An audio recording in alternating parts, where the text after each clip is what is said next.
ನನಗೆ ಯಾವತ್ತೂ ಸಿದ್ದರಾಮಯ್ಯನವ್ರ ಮೇಲೆ ಭಾಳ ಗೌರವ, ಭಾಳ ಪ್ರೀತಿ, ಆತ್ಮೀಯತೆ. ನಮ್ಮೂರಿನವರು, ನಮಗೆ ಬೇಕಾದಂಥವ್ರು.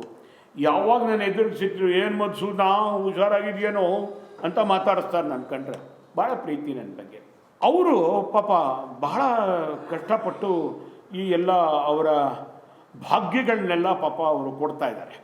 ಭಾಗ್ಯಗಳಿಗೆ ದುಡ್ಡಿಲ್ಲ, ಒದ್ದಾಡ್ತಾ ಇದ್ದಾರೆ.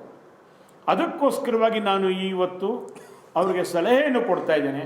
ಇವರು ಯಾರ್ಯಾರು ಇದ್ದು ಜಾಗವನ್ನೆಲ್ಲ ನುಂಗಿದಾರಲ್ಲ, ಅದನ್ನೆಲ್ಲ ಹರಾಜು ಹಾಕ್ಬಿಡಿ. ಸನ್ಮಾನ್ಯ ಸಿದ್ದರಾಮಯ್ಯನವರೇ ಬರೋ ಹಣದಲ್ಲಿ ಇನ್ನೂ ಒಂದಷ್ಟು ಭಾಗ್ಯ ಕೊಡ್ಬೋದು ನೀವು. ಬರೀ ಹೆಣ್ಮಕ್ಳಿಗೆ ಯಾಕೆ, ಗಂಡು ಮಕ್ಕಳಿಗೂ ಫ್ರೀ ಸರ್ಕಾರಿ ಬಸ್. ಬರೀ ಅಕ್ಕಿ ಏನೋ, ಅವ್ರ ಜೊತೆ ಬೇಳೆ, ಎಣ್ಣೆ, ಸಕ್ಕರೆ, ಕಾಫಿ ಪುಡಿ ಅಷ್ಟೇ ನೀವು ಹೇಳ್ಬೇಕು. MSILನವ್ರಿಗೆ ಹೇಳ್ಬಿಡಿ, ಯಾರು ಏನು ತಗೋತಾರೋ ತಗೊಳ್ಳಿ, ಯಾವ ಬ್ರ್ಯಾಂಡ್ ತಗೋತಾರೋ ತಗೊಳ್ಳಿ, ಎಲ್ರಿಗೂ ಫ್ರೀ.